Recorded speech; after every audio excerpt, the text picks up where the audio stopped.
A ver ahí. ¿Ahí se ve? ¿Se escucha? Sí. Bien. Perfecto. Yo dejo también en timbre, por cualquier cosa nos comunicamos también por celular. Bueno, entonces vamos a continuar viendo la unidad de agua. En esta oportunidad, tanto hoy como mañana, vamos a ver lo que es movimiento del agua del suelo.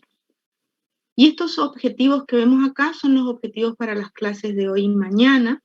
Analizar e interpretar el movimiento de agua a flujo saturado y no saturado, entender el proceso de infiltración, comprender el balance de agua en el campo, diferenciar los distintos regímenes de humedad de los suelos y analizar el agua en la relación suelo-planta.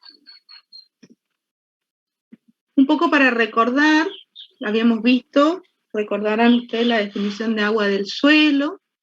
¿Alguien quiere decirla? ¿Qué se entiende por agua del suelo? Dijimos que no es pura, que tiene solutos, y tiene gases en disolución. ¿Y qué más dijimos que es el agua del suelo? ¿Se acuerdan? Aquella que puede ser extraída ¿a qué temperatura? A 105, 110 grados centígrados, hasta peso constante. Se encuentran los poros, tanto en los micro, en los mesos, como en los macroporos. Vimos que el agua se mueve por diferencia de potencial, y que el potencial agua es la suma de diferentes potenciales. ¿Cuáles son? ¿Se acuerdan? ¿Se acuerdan de alguno de los potenciales que componen el potencial agua? Potencial mátrico. Potencial mátrico, el potencial gravitatorio, ¿qué otro? Potencial osmótico. Potencial osmótico, potencial de presión, potencial de sobrecarga. Hemos aprendido cuáles son las constantes de humedad del suelo y por qué se dice que son constantes, porque se dan a determinada tensión. ¿Y cuáles son las constantes de humedad? ¿Cómo se llaman? Eso vimos la clase pasada. Capacidad de campo. Capacidad de campo. Equivalente de humedad. Punto de marchitez permanente y coeficiente higroscópico. ¿Y la textura en qué influye? Principalmente influye en el tamaño de los poros, en la estructura, en la distribución de ese tamaño de poros, y también en la capacidad que tiene el suelo para retener agua. ¿Y el agua útil cómo definíamos? ¿Cómo podíamos calcular agua útil?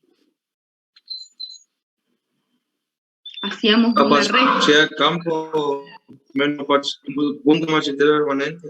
Exacto, determinábamos el porcentaje de humedad a 0,33 atmósferas, que es capacidad de campo, y le restábamos el porcentaje de humedad a punto de marchitez permanente, que es a 15 atmósferas, y obteníamos el porcentaje de agua útil. Si lo multiplicábamos por la densidad aparente, lo pasábamos a términos volumétricos. Y la estructura, estudiamos que influye en qué principalmente, en qué relación. Suelo, aire. En la relación aire-agua, porque recuerden ustedes que la estructura es la formación de agregados, de esas partículas secundarias que dejan dentro del agregado espacios de poros, y esos poros pueden estar ocupados por agua o por aire. Entonces la estructura influye en la relación agua-aire del suelo.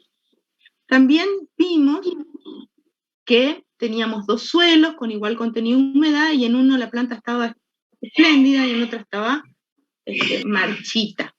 ¿Y a qué podría deberse? A que tenían distinta textura. En uno tenemos un suelo arenoso, en el otro un suelo arcilloso, y siendo el mismo contenido de humedad, las tensiones son diferentes. Entonces en el suelo 2, ¿qué pasaba? Con un 10% de humedad, era un suelo de textura fina. Y la tensión a la que estaba sometida era cercana a ¿qué? Constante humedad. Al punto de marchitez permanente.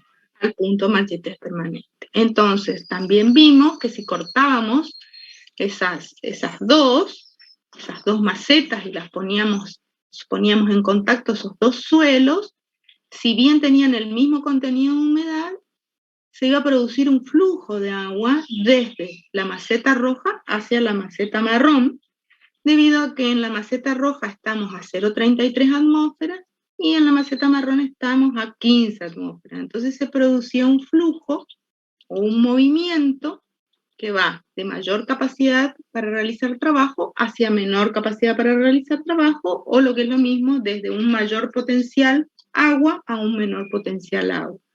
Entonces concluimos que el movimiento del agua no obedece al contenido de humedad, sino a las tensiones o a los potenciales en las que el agua está sometida. Entonces, en movimiento de agua, tenemos la ley general de flujo, dada para suelos por Darcy, donde dice que el flujo de agua en centímetros por segundo es directamente proporcional a una K, que es la conductividad hidráulica, en centímetros por segundo, por la diferencia de potencial agua sobre la diferencia entre dos puntos. Es decir, va a haber un movimiento de agua que va a estar directamente relacionado con la conductividad, directamente relacionado con la diferencia de potencial que se establece entre dos puntos, pero inversamente relacionado a la distancia que separa esos puntos.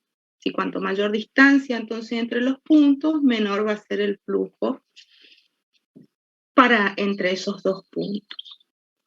Y también recordamos que ese potencial agua, como dijimos, está conformado por distintos potenciales: el potencial mátrico, que obedece a la fuerza que ejerce la matriz del suelo o la parte sólida, que es negativo porque le resta capacidad para realizar trabajo; el potencial gravitatorio, que obedece a la gravedad. Dijimos que puede ser positivo si está por encima de la napa, y negativo si está por debajo del nivel de referencia; el potencial de presión, que puede ser positivo o cero; el potencial osmótico, que es negativo debido a los solutos y le resta capacidad para realizar trabajo; y hablamos de un potencial de sobrecarga debido al peso del suelo en un punto dado, ese peso que lo veíamos como un potencial despreciable. Entonces también vimos que podíamos combinar distintos potenciales para aplicaciones especiales. Por ejemplo, el potencial estrés, que hacía referencia a ese estrés que podía llegar a sufrir la planta frente al potencial mátrico y al potencial osmótico, que le restan, ¿cierto?, capacidad al agua para realizar trabajo, y que la planta debe vencer para poder tomar agua a través de la raíz. Y el flujo de agua en el campo, hablamos del potencial hidráulico, compuesto por tres potenciales: es decir, el movimiento del agua en el suelo a partir del potencial mátrico, más el gravitatorio y el de presión. Pero era muy importante distinguir si el suelo estaba saturado, es decir, todos los poros llenos de agua, y en ese caso el potencial hidráulico obedece al potencial gravitatorio y al de presión, siendo cero el potencial mátrico; o si había aire en el sistema, y hablamos de flujo no saturado, donde hay agua y hay aire, y entonces este potencial de presión se hace cero y toma referencia o preponderancia al potencial mátrico y el gravitatorio. Entonces vamos a ver a flujo saturado, la ley de Darcy. La ley de Darcy se basa, como les dije hoy, en la ecuación general de flujo, en este caso del flujo de agua. Esta K es la K o la conductividad hidráulica, o la K de Darcy, el potencial agua, la diferencia de potencial agua entre dos puntos, y la diferencia de distancia entre dos puntos. Y este es el flujo. ¿Sí? ¿Y qué nos dice esta ley de Darcy? Que en un suelo saturado el agua se mueve en dirección a la disminución de la presión hidráulica, por eso tiene este signo negativo, porque va de mayor a menor presión hidráulica, con una velocidad directamente proporcional a la diferencia de la presión hidráulica entre dos puntos, directamente proporcional a la conductividad hidráulica, e inversamente proporcional a la distancia entre dos puntos. comenzamos a ver aparecen nuevas propiedades del suelo, propiedades físicas que todavía no hemos mencionado, como la permeabilidad. La permeabilidad es un término general que se refiere a cualquier cuerpo poroso que se deja atravesar por un fluido. Ahora, cuando hablamos nosotros del suelo, es más correcto que hablar de permeabilidad, hablar de conductividad hidráulica o K de Darcy. En algunos libros pueden todavía encontrar el término de permeabilidad en vez de conductividad. No está mal, serían como sinónimos. En el caso del suelo es más correcto usar el término conductividad hidráulica o K de Darcy, y lo que nos expresa es la capacidad que tiene ese suelo de dejarse atravesar por el agua. Sabemos que el agua no es pura y que está conformada por solutos y por gases disueltos. Entonces la conductividad hidráulica expresa la interacción entre el suelo, que es el cuerpo poroso, y el agua, que es el fluido que pasa a través de ese cuerpo, fluye a través de él a partir de un determinado gradiente de potencial agua. Esa K de Darcy o conductividad hidráulica se hace máxima cuando el suelo está saturado, es decir, cuando todos los poros están llenos de agua, la conductividad del agua en el suelo es máxima, independientemente de la estructura, de la textura, de las características intrínsecas del suelo, la conductividad del agua es máxima en un suelo saturado. Es decir, cuando todos los poros están llenos de agua. Recuerden ustedes entonces que el agua se mueve mejor en el agua. Si todas las condiciones son iguales, un suelo que presente mayor porosidad va a tener mayor conductividad.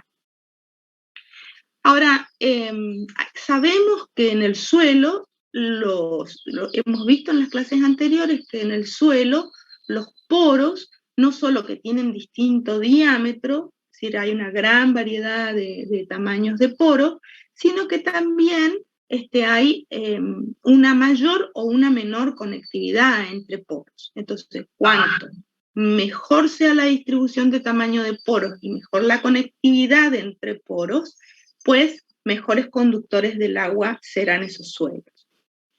Si tenemos suelos que tienen una misma porosidad, aquellos que tengan poros más grandes van a tener mayor K y aquellos que tengan poros más pequeños van a tener menor K, es decir, menor conductividad hidráulica. Entonces, resumiendo, podemos decir que los suelos presentan una alta conductividad hidráulica cuando presentan gran porosidad, texturas gruesas, buena estructura, una buena estructura bien desarrollada y estable. Esa EE es estabilidad estructural. Es muy importante, como dijimos, la estabilidad estructural, ya estudiamos cuando vimos estructura, que es una propiedad de la estructura que obedece a cómo reacciona el suelo frente a fuerzas externas. Entonces, es muy importante porque cuando comienza a entrar agua al suelo, ese suelo o esa estructura comienza a ser sometida a distintas tensiones y presiones que va ejerciendo el agua. Entonces, si el suelo está bien estructurado, pero su estabilidad estructural no es buena, o sea, es baja, pues esos agregados van a comenzar a desarmarse y los poros van a comenzar a taparse y la conductividad va a disminuir. Entonces, la estructura bien desarrollada y con una estabilidad estructural buena es lo que hace que se tenga una alta conductividad hidráulica. Ahora bien, cuando hay aire en el sistema, como dijimos, el movimiento del agua se produce a flujo no saturado. Hay agua y hay aire. Y lo que nos dice Darcy es que el agua va a fluir a través de esa interfase aire-agua únicamente cuando la presión del agua sea suficientemente mayor a la presión del aire para que venza la tensión superficial del fluido.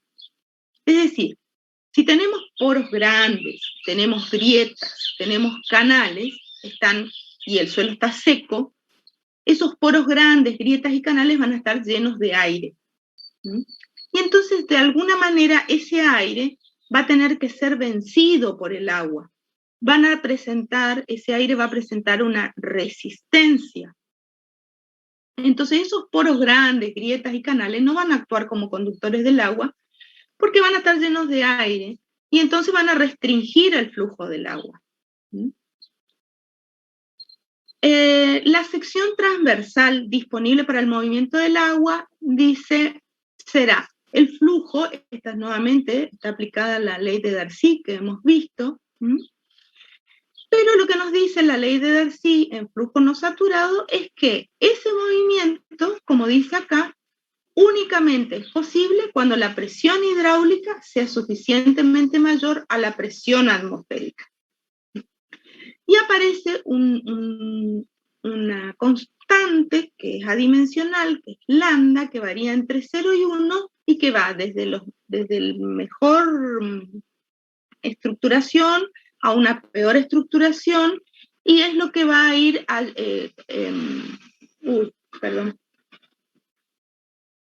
es lo que va a influir en el movimiento. Entonces, en ese movimiento del agua a flujo no saturado, tenemos que el flujo del agua resulta de un gradiente de potencial. Vimos que el agua se mueve de un punto de mayor potencial a un punto de menor potencial. O lo que es de un punto donde tiene mayor capacidad de realizar trabajo porque las fuerzas a las que están sometidas el agua es mucho menor, a otro sitio donde tiene bajo potencial para realizar trabajo. Esa diferencia es máxima en el frente de avance del agua. Ahora vamos a ver, esa diferencia de potencial hace que el agua avance a través del suelo, en un suelo no saturado, es decir, en un sistema con aire, con agua, y vamos a ver ahora que hay un frente de mojado, un frente de avance o un frente de humedecimiento, y es allí donde esa diferencia de potencial es máxima y es lo que hace que el agua pueda avanzar desde lo que está el suelo húmedo hacia el suelo seco. Esos gradientes altos son necesarios para que se pueda mover el agua. ¿Por qué? Porque la conductividad hidráulica a flujo no saturado es pequeña. Y el suelo, es lo mismo, en un suelo no saturado la K es pequeña y bueno, eso depende de la distribución y el tamaño de poros y lo vamos a ver. Fíjense acá, tenemos un gráfico.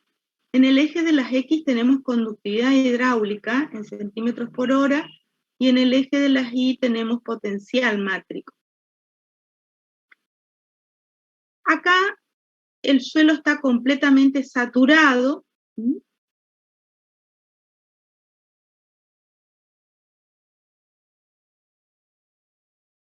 Sobre la línea o sobre el eje de... tengo mala conexión. Sobre el eje de las I's estamos en el suelo saturado. Y a medida que nos alejamos del eje de las I's y vamos hacia allá, el suelo se va secando hasta que está seco. Entonces, fíjense, tenemos un suelo 2 y un suelo 1. El potencial en los dos, la conductividad hidráulica es máxima. ¿Cuándo? Cuando todos los poros están llenos de agua. La conductividad hidráulica de cualquier suelo es máxima cuando todos los poros están llenos de agua. Ahora bien, si comparamos dos suelos, el suelo 2, ¿qué les parece? ¿Es un suelo de textura gruesa o es un suelo de textura fina? Porque nos está mostrando mayor conductividad hidráulica que es suelo 1. ¿Qué les parece? ¿Qué dijimos? Textura más gruesa. Es textura más gruesa. Sí. Poros grandes, mayor porosidad, dijimos, favorece el movimiento del agua a flujo saturado. Entonces, a flujo saturado, en ambos casos, la conductividad hidráulica es máxima y después disminuye a medida que el suelo va perdiendo agua, disminuye la conductividad hidráulica, pero en el suelo de textura gruesa, la conductividad hidráulica es mayor, por ejemplo, un suelo arenoso, que un suelo arcilloso. Y lo que vemos, primero, que la conductividad hidráulica en el suelo arenoso es mayor que en el suelo arcilloso, pero a medida que el suelo pierde agua, la conductividad hidráulica baja bruscamente. ¿Por qué? Porque dijimos que cuando empieza el aire, dijimos que están los poros grandes, en las grietas, en los canales, no es un buen conductor. O sea, va frenando el movimiento del agua. Por eso, al haber poros más grandes, hay más resistencia al movimiento del agua y la conductividad disminuye más bruscamente que en un suelo arcilloso, donde la distribución del tamaño de poros es más uniforme y hay mayor cantidad de poros medianos y de microporos. Y fíjense, no solo que disminuye de manera más gradual, sino que llega un momento en que la conductividad hidráulica en el suelo arcilloso supera al suelo arenoso. Y eso es debido a que el suelo ya está tan seco que el agua puede seguir moviéndose en el suelo arcilloso porque lo hace a través de las películas. El agua se mueve mejor en el agua. Entonces, al ser suelos de textura fina, sabemos que están cargados, que tienen una gran superficie específica las partículas, y que hemos visto cómo las moléculas de dipolo del agua se orientan alrededor de esas partículas formando películas de agua. Entonces el agua sigue ese movimiento a través de las películas y la conductividad hidráulica en el suelo de textura arcillosa pasa a ser mayor que en el suelo de textura arenosa cuando el suelo ya está seco, está muy seco. Estos son algunos valores de conductividad hidráulica, no nos vamos a detener porque en la segunda parte de la clase lo van a ver, pero para que tengan una idea, hablamos de una conductividad hidráulica rápida, cuando tenemos un movimiento con una velocidad de mayor a 16 centímetros por hora, es decir, en una hora la conductividad es mayor a 16 centímetros para una textura arenosa, y lenta, una conductividad hidráulica lenta, menor a medio centímetro por hora, por ejemplo, en un franco arcilloso. Acá tenemos ahora otro movimiento del agua en el suelo, que es la infiltración. La infiltración es un movimiento de agua que se da a flujo no saturado. Acá en Resistencia acaba de empezar una tormenta, así que disculpen si tengo problema de conectividad, les pido disculpas. El proceso de entrada, ¿qué es la infiltración? Es la entrada del agua al suelo, a través de la superficie del suelo, preferentemente en forma vertical. ¿Sí? Entonces, tenemos dos términos que tenemos que aprender, que es intensidad e infiltrabilidad, que son muy importantes. La intensidad de la infiltración es el flujo de agua que pasa a través de la superficie. Y la capacidad de infiltración o infiltrabilidad es el flujo de agua que el perfil puede absorber. Entonces, cuando la intensidad, es decir, el agua que entra a través de la superficie, es menor a la capacidad del suelo para absorber agua, que es la infiltrabilidad, el agua que se infiltra a través de la superficie sigue a través de su movimiento a través del perfil. Y no tenemos riesgo ni de erosión ni de escorrentía. Ahora, cuando ocurre una precipitación, una lluvia o un riego, la intensidad de ese riego o de esa lluvia supera la capacidad del suelo de absorber agua, el proceso es controlado por el perfil, porque por más que nosotros seguimos agregando agua, no va a entrar más agua a través de la superficie que supere la infiltrabilidad. Entonces se va a poder acumular agua en la superficie del suelo o va a poder escurrir el agua a través de la superficie del suelo, por ejemplo, si hay una pendiente o si el terreno es cóncavo o hay una depresión, se va a empezar a inundar o a encharcar esa zona, porque la intensidad, al superar la infiltrabilidad, produce ese efecto de acumulación de agua sobre la superficie. El agua se va a acumular si hay una depresión o un terreno cóncavo, pero si hay una ladera, o si hay una diferencia de pendiente, va a correr a través de la pendiente y va a arrastrar ese agua, va a arrastrar partículas de suelo hacia el bajo y va a producir erosión. El movimiento del agua a través de la superficie del suelo se llama escorrentía y es otro movimiento del suelo que vamos a ver. Ustedes mañana van a ver específicamente lo que es infiltración. Así que ahora vamos a ver un poco de infiltración, pero no nos vamos a detener tanto. Mañana van a ver con mucho más detalle. Cuando se infiltra agua, dijimos acá, miren, la entrada de agua, está la superficie del suelo, esto es la profundidad, esto es lo que se llama un perfil, en este caso, recordarán ustedes que dijimos un perfil de suelo, por ejemplo, este es un perfil hídrico, porque me muestra los distintos niveles de humedad, distintos niveles titas de humedad, los distintos niveles de contenido de humedad conforme a la profundidad del perfil. Podemos tener, por ejemplo, un perfil de materia orgánica, los distintos contenidos de materia orgánica y conforme a cómo varían con la profundidad. Para cada variable podemos hacer un perfil de suelo en función de la variable. Este es un perfil hídrico, porque tenemos distintos contenidos de humedad y cómo varían con la profundidad. En un tiempo inicial, se supone acá se parte como de la premisa de que todo el suelo tiene una misma humedad, cosa que no es cierta, digamos, muy teórico esto, porque ustedes saben que el suelo tiene en distintos puntos distinta humedad. Pero bueno, partimos de que hay una humedad homogénea en todo el perfil, comienza a entrar agua, comienza el riego o comienza la lluvia, por infiltración entra agua al suelo. Los primeros minutos de entrada del agua al suelo, si el suelo está seco, comienza a entrar el agua y sigue ingresando a medida que la intensidad sigue aumentando, ¿no es cierto? Entonces se mantiene la entrada del agua al suelo mientras le estamos suministrando el riego o mientras está lloviendo. No, en los primeros centímetros de profundidad se forma una zona de saturación, porque son los primeros centímetros que están en contacto con la superficie del suelo y esos poros tienden a saturarse con agua.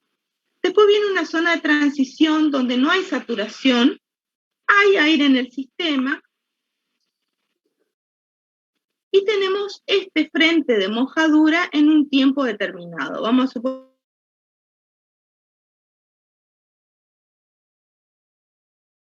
ya tenemos otro tiempo de mojado, porque como siguió entrando agua, entonces siguió yéndose en profundidad y ya vamos a tener a la media hora, por ejemplo, otro tiempo y otro frente mojado en un tiempo 2. Es decir, este frente de mojado o frente de humectación va a ir teniendo, va a ir produciendo o el avance del agua desde la zona húmeda hacia la zona de suelo seco. Y este avance se va a producir por la diferencia de potencial que se establece entre la zona donde hay agua y la zona que está seca. Fíjense, vamos a tener dos situaciones. En los primeros centímetros vamos a tener una zona de saturación. Entonces, recordando que el potencial hidráulico es el mátrico más el gravitatorio más el de presión, y estando en flujo saturado, todos los poros están con agua, el movimiento del agua va a obedecer al potencial hidráulico, donde va a comandar el potencial de gravitación o gravitacional y el potencial mátrico, porque todos los poros están con agua. Pero cuando entramos en la zona de transición y en el frente de humedecimiento, el flujo va a ser no saturado, va a haber aire en el sistema, el potencial de presión se va a hacer cero y el potencial mátrico va a ser, junto con el de gravitacional, los que comanden el movimiento del agua. Al haber aire en el sistema, la matriz del suelo puede ejercer ese potencial matricial. En el movimiento de agua a flujo no saturado, entonces el agua resulta de un gradiente potencial. Esto ya dijimos, se mueve de un potencial mayor a un potencial menor. La diferencia máxima es en el frente de avance. Y esos gradientes altos son necesarios para que pueda avanzar el agua desde un sitio de suelo húmedo hacia un sitio de suelo seco. Esa infiltración o entrada de agua al suelo no es constante. Y ahí es que hablamos de la velocidad de infiltración o velocidad de entrada del agua al suelo. Es decir, comienza a entrar agua al suelo con una determinada velocidad, generalmente la entrada inicial es alta, por ejemplo en este gráfico dice 30 centímetros por hora, bueno, es la velocidad de infiltración inicial, y a medida que transcurren las horas o el tiempo, esa velocidad de entrada del agua al suelo va disminuyendo, hasta que llega un momento, en este caso aproximadamente a las 9 horas, esto es para este gráfico, esto cambia, no es constante, cambia con cada suelo, ya vamos a ver cuáles son las propiedades que influyen del suelo, pero esa velocidad de infiltración inicial es alta, después a medida que transcurre el tiempo comienza a disminuir hasta que se hace constante la entrada del agua al suelo, tiene una velocidad de infiltración constante, vamos a suponer 10. Bueno, a partir de las 9 horas, acá más o menos, de las 8 horas y media a 9, llegamos al punto que se llama IB, que se llama infiltración básica, y es el punto en el cual, fíjense, comienza a hacerse constante la velocidad de infiltración. Vamos a suponer, no sé, 1 centímetro por hora. Bueno, comienza ya entonces la velocidad a ser 1 centímetro por hora, o 10 centímetros por hora. En este punto de la curva, donde comienza a hacerse constante, ya mañana van a aprender ustedes a cómo se mide la infiltración en la entrada del agua al suelo, cómo se determina la infiltración básica, pero quédense con este concepto de que la infiltración básica es cuando la velocidad de infiltración comienza a hacerse constante. En este punto forma un ángulo de casi 180 grados, ahí estamos en el punto de infiltración básica. No acá ni acá, sino donde comienza a hacerse constante. Y después ya mantiene más o menos el mismo valor a lo largo del tiempo. Mañana van a aprender todo esto que es infiltración, velocidad de infiltración, ahora vamos a ver infiltración acumulada. Son términos muy importantes, son propiedades físicas relacionadas al agua en el suelo muy importantes, y que se utilizan mucho para, primero tienen que ver con el balance de agua, con la entrada del agua al suelo, y tienen que ver con todo lo que sean cálculos de lámina de agua, láminas de riego, hasta cuándo regar, cuánto tiempo regar. Conociendo la infiltración básica, podemos saber si una lluvia, por ejemplo, de 100 milímetros en una hora va a infiltrar totalmente en el suelo, o hay riesgos de que ese agua comience a acumularse o a correr a través de la pendiente si hay pendiente, es decir, que nos va a dar la relación lluvias-escorrentía. Por ejemplo, si tenemos un suelo con una infiltración básica de 50 mililitros y esa infiltración básica llegamos a la hora y nos llueven 100 milímetros, pues va a superar esos milímetros en la hora, y entonces se va a producir.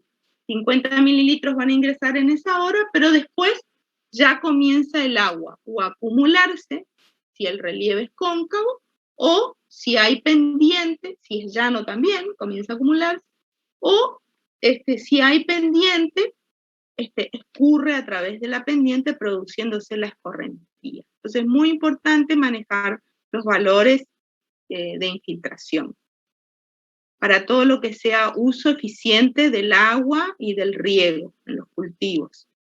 La infiltración acumulada también mañana van a aprender a determinarla.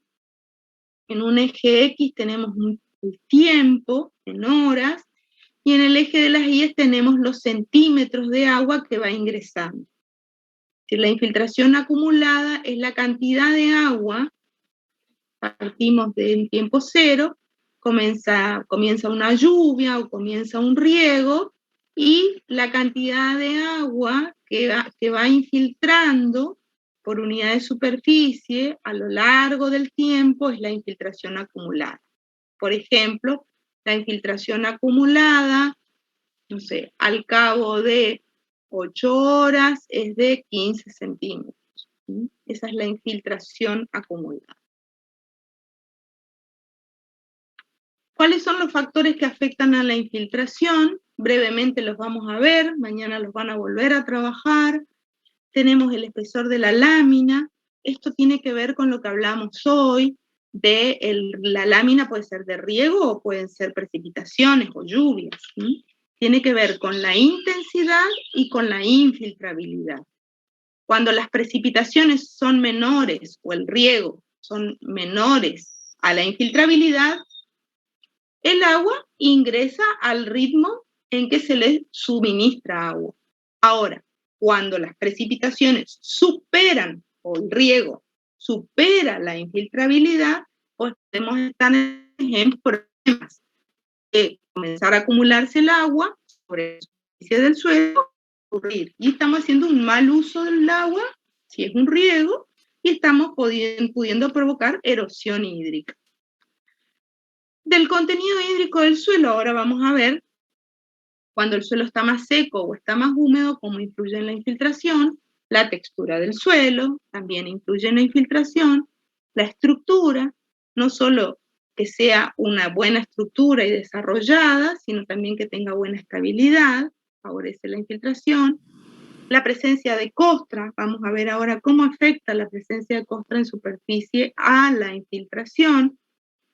La temperatura del agua y del suelo, en general, sabemos, lo han estudiado ustedes, que a mayor temperatura tenemos menor viscosidad del agua, mayor temperatura del sistema de agua y del suelo favorecen la infiltración del agua, y la presencia de límites abruptos en el perfil del suelo, que algo hablamos ya, por ejemplo, cuando vimos duripanes, cuando vimos panes cementados, que afectan el movimiento del agua en el suelo, pero hoy lo vamos a ver cómo afecta a la infiltración o entrada del agua. Esto acá podemos ver en este gráfico cómo afecta la humedad del suelo, es decir, partiendo de un suelo que está más húmedo o un suelo que está más seco. Tita es humedad, un 30%, un 40% de agua. ¿Cómo afecta a la infiltración? Un suelo seco, cuando el suelo tiene menor contenido de humedad, la infiltración acumulada es mayor que cuando el suelo está más húmedo. ¿Por qué? Porque aumenta la infiltrabilidad o capacidad del suelo para absorber agua cuando el suelo está más seco. La velocidad de infiltración vemos que varía con la textura. Vemos acá suelos de textura más gruesa, suelos de textura más fina y distinto contenido de humedad. Por ejemplo, acá tenemos una misma textura, una textura franca, con un suelo más seco, que es esta línea, y el mismo suelo, pero húmedo. Entonces, como dijimos, infiltra mayor cantidad de agua cuando el suelo está seco, porque tiene mayor infiltrabilidad que cuando el suelo está húmedo, para una misma textura. Y para una textura arenosa y una textura arcillosa, vemos que una textura arenosa, una textura gruesa, favorece y las tasas de infiltración son mucho más altas que cuando el suelo es de textura fina. En el caso de los cambios que se producen en la velocidad de infiltración, según haya costra en superficie y haya cierta compactación, lo que podemos ver es que cuando el suelo está sin costra, esa superficie que recibe el agua se encuentra en muchas mejores condiciones que el que está con costra. El que está sin costra presenta mejor porosidad para permitir la entrada del agua al suelo. En cambio, por eso la infiltración es mucho mayor en un suelo sin costra, bien estructurado, que en un suelo con costra. También vamos a ver que la vegetación o la cobertura del suelo influye de una manera similar. La velocidad de infiltración es muy superior en un suelo que está protegido por la vegetación que en un suelo que está desnudo, donde el impacto de la gota de lluvia o del riego hace que esos agregados se dispersen y se tapen los poros, y entonces la entrada de agua es menor, similar a esto. Y acá tenemos, por supuesto, se infiltró menos en un suelo con costra, la infiltración acumulada es menor que en un suelo bien estructurado y sin costra. Otro factor que dijimos que afecta la infiltración es cómo se encuentran los horizontes en el perfil del suelo, cuando ocurre una discontinuidad abrupta, es decir, un cambio abrupto. Ese cambio abrupto puede ser de textura, por ejemplo. Puede ser también un cambio abrupto en estructura. Si pasamos de una estructura migajosa en un primer horizonte, y en un segundo horizonte pasamos a una estructura, por ejemplo, en bloque o prismática, el movimiento del agua va a ser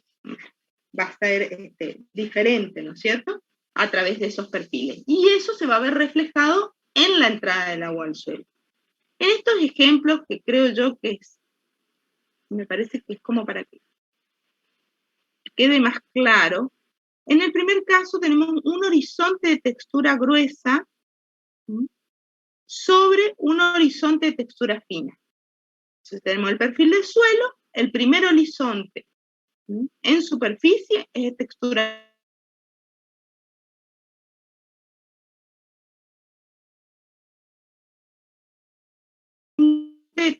arcillosa.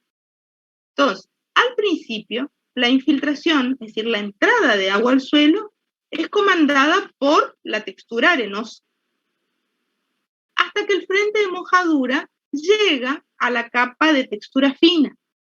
Y ahí se produce como un frenado de la entrada de agua al suelo, porque comienza a disminuir esa intensidad de infiltración. Ese proceso de frenado, al principio, puede dar lugar a que se acumule agua sobre ese horizonte de textura más fina.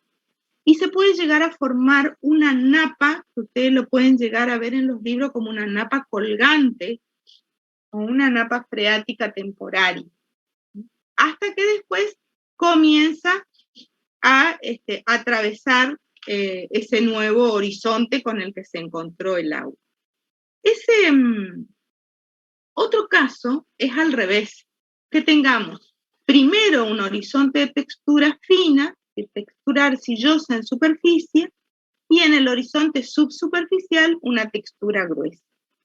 En ese caso, la entrada o la infiltración inicial está controlada por el horizonte superior, que tiene una textura fina. Va a tener una determinada infiltración.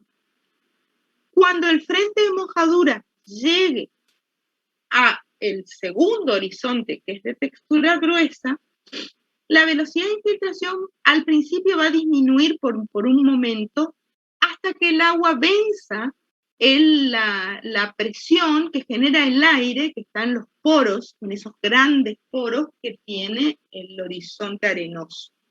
Pero una vez que vence esa presión del agua, rápidamente va a aumentar en la superficie del suelo la entrada de agua al suelo. Es decir, al principio va a tener una determinada entrada y después de golpe vamos a ver que la infiltración aumenta, se detiene y después aumenta bruscamente. Y es porque comienza a comandar la entrada de agua al suelo el horizonte que está abajo, que está actuando como un horizonte de drenaje. Y siempre comparamos, como ejemplo, cuando ponemos las macetas, ponemos plantas. Generalmente lo que hacemos es, compramos una maceta porque queremos tener una planta, bueno, le ponemos gravas o trozos o piedritas, después ponemos arena, después ponemos suelo, un suelo de textura media, por ejemplo, un suelo franco. ¿Y eso qué va a hacer? Que cuando nosotros reguemos esa planta, esa capa que hemos puesto de piedras y después de arena van a actuar como un horizonte de drenaje y va a favorecer el drenaje de la maceta, evitando que quede el agua acumulada asfixiando las raíces.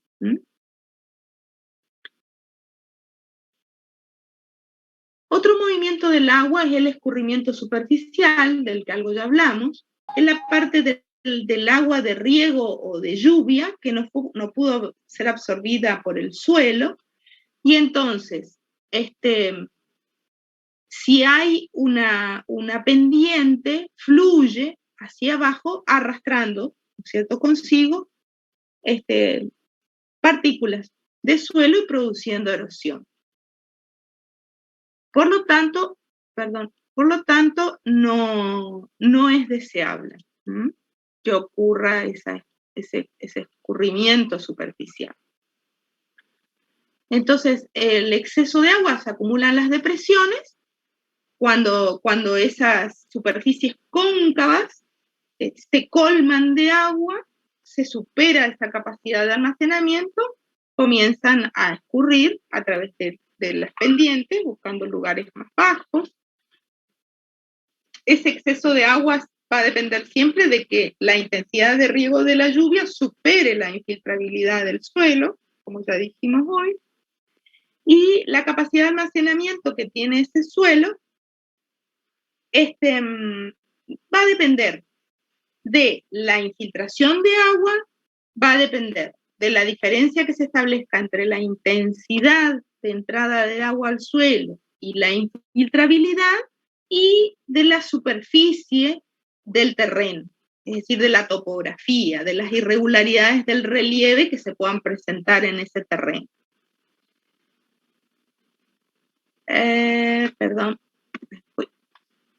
Otro movimiento del agua en el suelo es la evaporación. Ustedes ya vieron esto en climatología. La evaporación es la pérdida de agua en forma gaseosa desde el cultivo del suelo, desde el cultivo, y lo llamamos transpiración, desde la superficie del suelo, y hablamos de evaporación, desde la superficie del agua libre, hay agua libre que se encuentra sobre el suelo, pues la pérdida de esa agua en forma gaseosa también es evaporación, y la evapotranspiración, que es la transpiración desde el cultivo y la evaporación desde la superficie del suelo y del agua libre. Entonces, esa pérdida de agua en forma gaseosa requiere, esto ustedes lo han visto en clima, un suministro continuo de calor para satisfacer ese calor latente, una presión de vapor en la atmósfera menor a la presión de vapor que hay en el suelo, para que se produzca esa difusión o convección del vapor, y un continuo suministro de agua desde abajo del suelo hacia la superficie para que esa evaporación continúe. Cuando nosotros, a través de la labranza, por ejemplo, a través de una rastreada, pasamos una rastra, removemos el suelo, podríamos estar favoreciendo acortar esa evaporación, porque este continuo suministro de agua que se está produciendo o que se puede estar produciendo de abajo hacia arriba, al romper nosotros con una rastra, al disturbar ese suelo, lo que hacemos es cortar con ese continuo suministro, porque cortamos la capilaridad con la que está subiendo el agua. y es una práctica que se hace para disminuir la evaporación o pérdida de agua en forma gaseosa. Otra manera de disminuir la evaporación de agua es manteniendo los suelos con cobertura. Puede ser una cobertura a rastrojo, puede ser entre un cultivo comercial y otro, utilizar un cultivo, un abono verde o un cultivo de cobertura para mantener el suelo cubierto y evitar el desecamiento del suelo por evaporación. Cuando puede ocurrir que haya una napa freática y que esa napa freática esté constantemente produciendo, favoreciendo y alimentando, digamos, esa evaporación. Pero cuando no hay una napa freática, la evaporación lleva al secamiento. Y ese secamiento, en general, ese secamiento tiene dos etapas. Una etapa que es constante y una etapa que es decreciente. Es decir, la evaporación al principio es alta y constante y depende de la temperatura atmosférica y de la diferencia de temperaturas con respecto al suelo. Y después viene, esto también lo vieron en clima, una etapa decreciente donde la evaporación comienza a disminuir a medida que transcurre el tiempo, y allí ya no está condicionada por la condición atmosférica, sino más bien por la capacidad del suelo de ir suministrando agua hacia la zona de evaporación.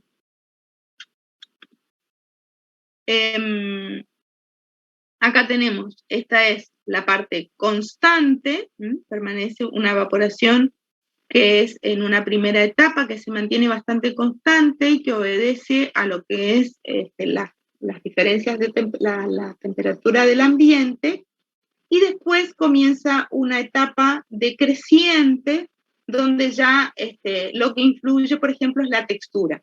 Fíjense, acá tenemos un suelo de textura franco y acá tenemos un suelo de textura arenosa. En el suelo de textura arenosa nosotros sabemos que tenemos partículas grandes, partículas que retienen poco el agua, partículas que se pierden el agua fácilmente y rápidamente. En cambio, cuando el suelo de textura es más fina, puede retener películas de agua y entonces la evaporación decae, pero no tan bruscamente.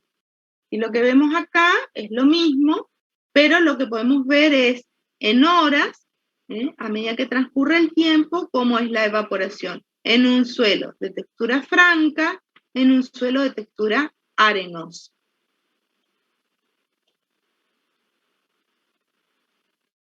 Otro movimiento de... ¿Se escucha bien? Sí, profe. Sí, profe. Bueno, gracias. Otro movimiento que se produce del agua en el suelo es la ascensión capilar. Ustedes también la vieron, la ascensión capilar, la vieron en física, la vieron también creo que en clima, pero lo vamos a volver a ver con más detalle. Y lo que vemos es que la ascensión capilar es un movimiento en el suelo que se produce a flujo no saturado. Es decir, hay agua y hay aire en el sistema. ¿Sí? Y para definir la ascensión capilar, se considera el suelo como un conjunto de tubos capilares. Y que en un suelo arenoso predominan tubos capilares gruesos, o de diámetro o de radio grande, y en un suelo arcilloso, tubos capilares pequeños o de radio chico. Entonces, hay una ecuación que relaciona la ascensión capilar a partir de una napa freática en un suelo. Lo primero que tenemos que ver acá en el punto B, tenemos, para que exista la ascensión capilar tiene que haber, acá vemos una cubeta de agua y un tubo capilar.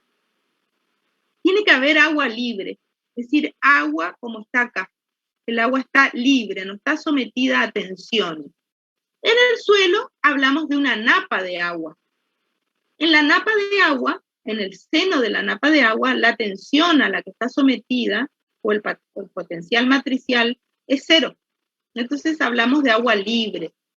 Esa napa de agua puede ascender a través de los poros del suelo por capilaridad.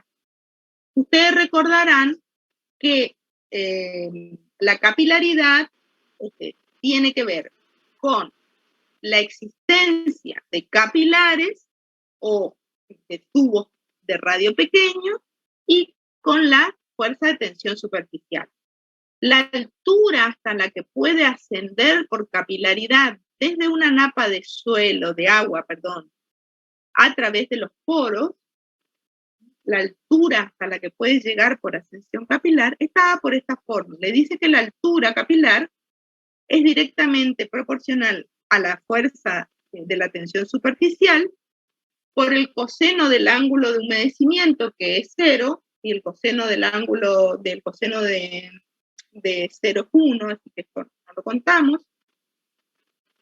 Es inversamente proporcional al radio, esto es lo más importante, es decir, que lo que me predice acá es que cuanto más pequeño sea el capilar, menor es el radio y mayor es la altura a la que va a llegar por capilaridad el agua. Entonces, suelos arcillosos que tienen poros de radios más pequeños van a lograr por capilaridad ascender el agua hasta mayor altura que en un suelo arenoso, y es inversamente proporcional a la gravedad, porque la gravedad lo tiende a contrarrestar la presión hidráulica y la densidad del agua que es. Entonces el agua va a ascender a mayor altura cuando esos capilares sean más pequeños, es decir, en los suelos arcillosos, y a menor altura en los suelos arenosos. La intensidad disminuye con el tiempo y tiende no a una constante, sino que tiende a 0. ¿Por qué tiende a 0? Porque el agua va a ascender hasta que la presión hidrostática iguale a la presión atmosférica. O lo que es lo mismo, decir, hasta que la succión capilar iguale a la gravedad. Entonces tiende a 0. No a un valor constante, como por ejemplo la infiltración, que pasado el tiempo tiende a un valor constante que se acerca al valor de conductividad hidráulica. En el caso de la ascensión capilar, no tiende a un valor constante, sino tiende a 0, que se produce ¿cuánto? ¿Hasta dónde va a ascender? Hasta que se igualen las fuerzas de ascenso, que tienden a ascender el agua, con las que tienden a producir el descenso del agua, que en definitiva es la gravedad y es el peso de la columna de agua. También van a ver ascensión capilar en la segunda parte de la clase, que van a hacer unos ejercicios. Esto, en el balance del agua del suelo, por supuesto, como todo balance, tenemos entradas y tenemos salidas. Es simple la ecuación, pero a la vez es compleja. Tenemos como entradas las precipitaciones o el riego, como salidas o como entradas, dependiendo, por ejemplo, si estamos en un bajo, este es el escurrimiento. Si estamos en un bajo, el escurrimiento va a ser positivo, porque vamos a recibir agua. Pero si estamos en una pendiente, vamos a perder agua. Entonces, ese escurrimiento puede ser positivo o negativo dependiendo del relieve. Menos el drenaje, que es agua que se pierde por drenaje, menos la evapotranspiración, que es agua que se pierde por transpiración de las plantas, por evaporación del agua del suelo, más el agua que se pueda llegar a acumular en el perfil. Esta es una ecuación de balance hídrico del agua en el suelo y es muy importante esto que está acá, que es el uso eficiente del agua. Es decir, nosotros como ingenieros agrónomos tenemos que hacer un uso eficiente del agua para producir la mayor cantidad de alimentos o para permitir que se exprese el potencial genético de un cultivo, por ejemplo, pero haciendo un uso eficiente del agua. Y eso lo van a volver a ver mañana, hoy van a ver una parte, pero mañana van a volver a ver, cuando vean cómo es importante considerar la infiltración básica en los programas de riego para evitar pérdidas innecesarias de agua y hacer un buen uso y manejo del agua en la producción de los cultivos. Hay muchos modelos de simulación que simulan el agua en el sistema suelo-planta y que tienen en cuenta el paisaje, es decir, lo que es la topografía, el relieve. Básicamente, los modelos de simulación, que son muchos, constan de estas partes.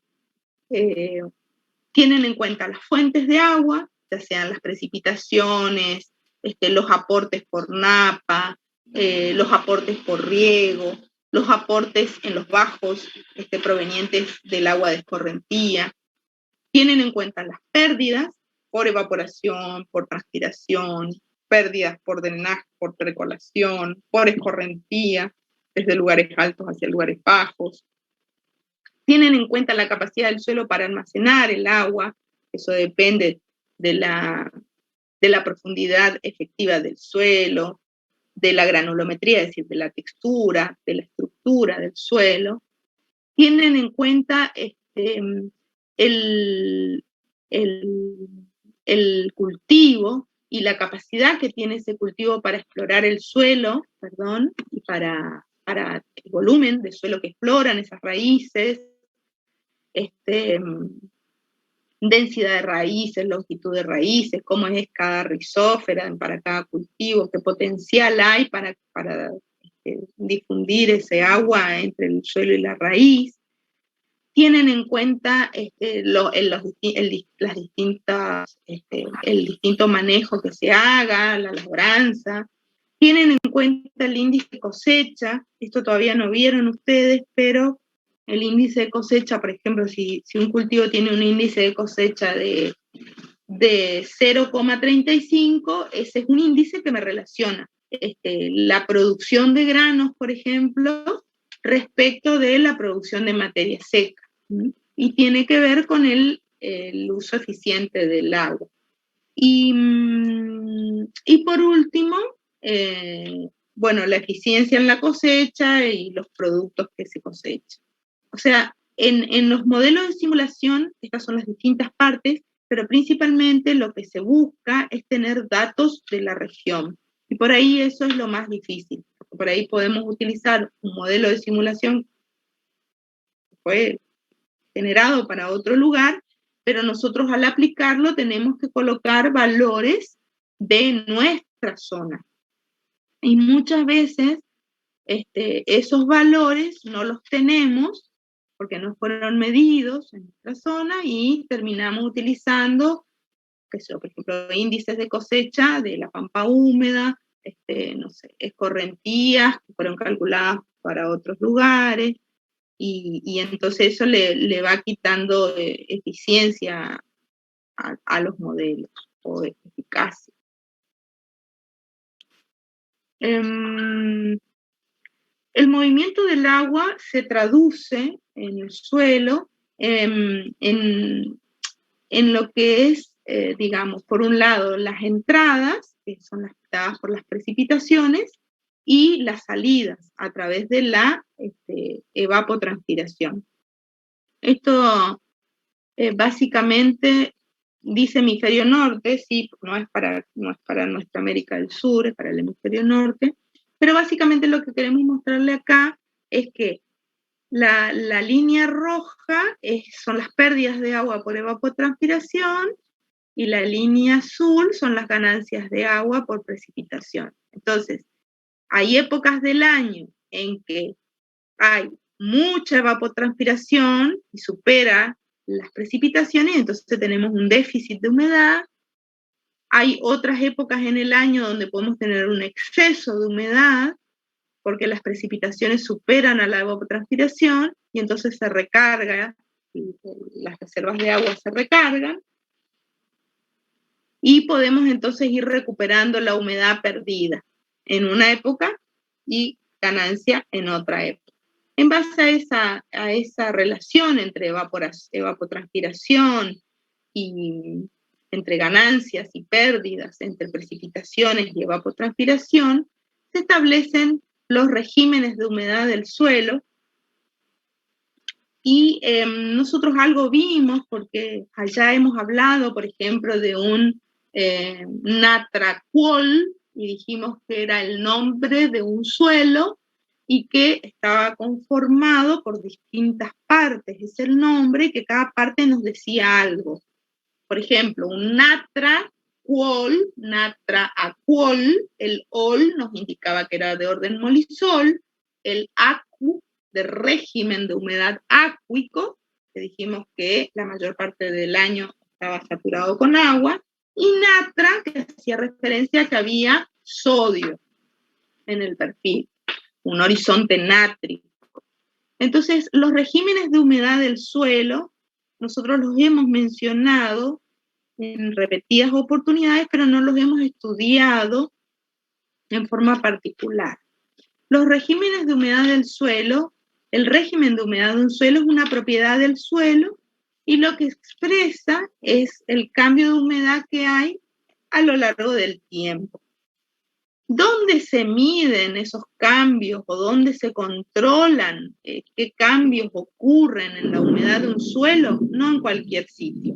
En un sitio que se determina arbitrariamente, que se llama sección de control, y esa sección de control en este dibujito es este cuadradito que está acá, que en realidad este cuadradito que está acá sería la sección de control en este ejemplo, y tiene un límite superior y un límite inferior que lo determina.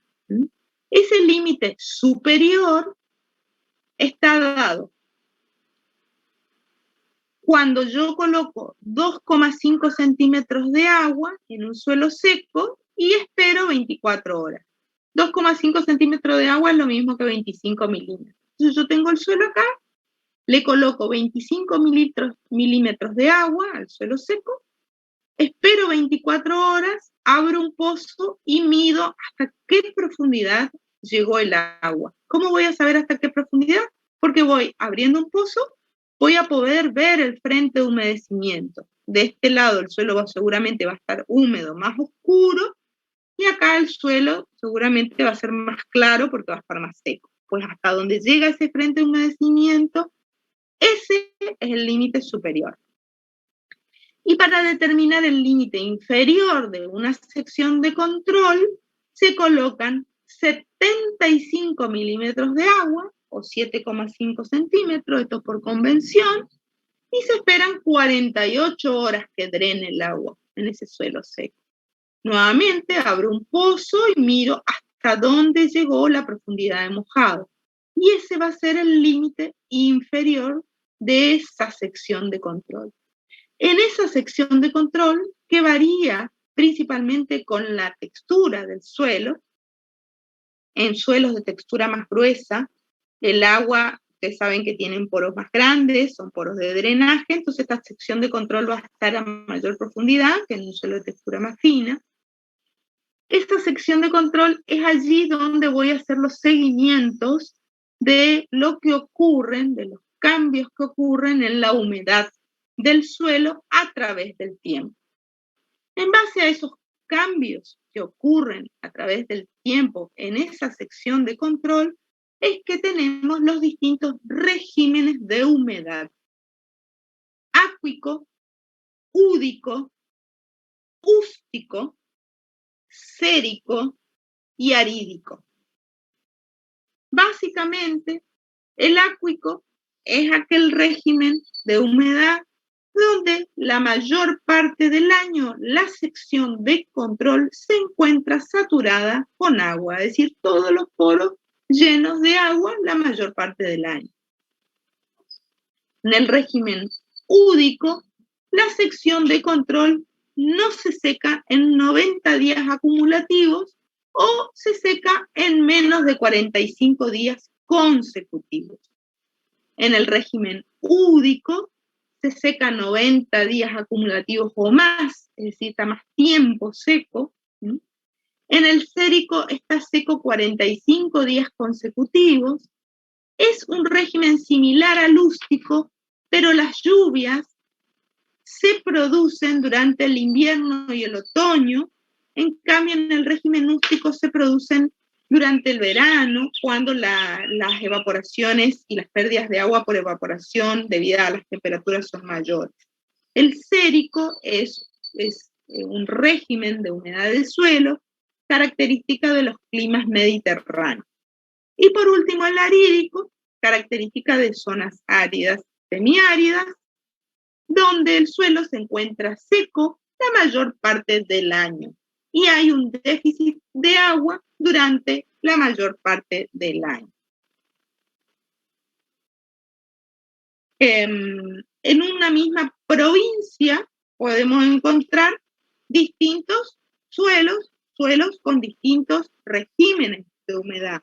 Por ejemplo, en la provincia del Chaco, ustedes cuando estudiaron clima, recordarán, tenemos hacia el occidente y hacia el oriente, desde el oeste, desde el este hacia el oeste, van disminuyendo las precipitaciones. Vamos desde más o menos 1.400, 1.500 milímetros anuales en el este, hacia 500, 600 milímetros hacia el oeste. Entonces vamos a tener regímenes, por ejemplo, de humedad de suelo údico hacia una zona, ústico hacia la otra. A ver si alguien se animaría a decir cómo sería entonces. ¿Dónde encontraríamos en Chaco, por ejemplo, regímenes de humedad ústico? ¿En el oriente o en el occidente? ¿El occidente? En el Chaco seco, semiárido, y en el occidente. Muy bien. Bueno, la bibliografía para este tema de movimiento de agua sigue siendo Faber, Cabande y Porta.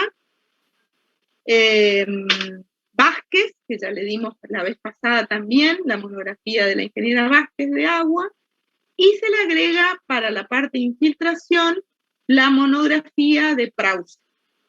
Se encuentran en biblioteca, pero también entiendo que la tienen en el drive del centro de estudiantes. Si no es así, si les falta alguna bibliografía, nos avisan y se las facilitamos. Ingeniera, no sé qué hora es. Acá hay una pregunta, además de que varios alumnos manifestaron que se quedaron sin luz y demás por la tormenta. Hay una pregunta que dice, ¿qué quiere decir con franco bajo demanda y franco alta demanda con respecto al gráfico? Sí, eso es porque está referido a la napa freática y a la condición atmosférica. Con alta demanda tenemos condiciones atmosféricas más que favorecen a la evaporación. Y también un flujo de agua que alimenta el agua necesaria para la evaporación. ¿Alguna otra pregunta? A ver si los puedo ver. En el chat no hay más nada. Profe, yo tengo una pregunta. Son las 16:20. Sí. La ecuación de Darcy, digamos, sí. no saturado, ¿qué significaba lambda? Es una constante adimensional. O sea, no tiene dimensión y puede tener valores de 0 a 1 según favorezcan o no mayor movimiento del agua. Entiendo, profe, gracias. Nada. Profe. Sí. Marcela. Sí, sí. Comparto, si querés, comparto en el chat el enlace del formulario de Google para que hagan la encuesta. Por favor, ¿cuántas personas están ahora conectadas? 65. 6. Estamos como muy bajo, ¿no? esta encuesta no nos va a Sí. servir de mucho, pero bueno, hagámoslo. La idea es que los que están Exactamente. presentes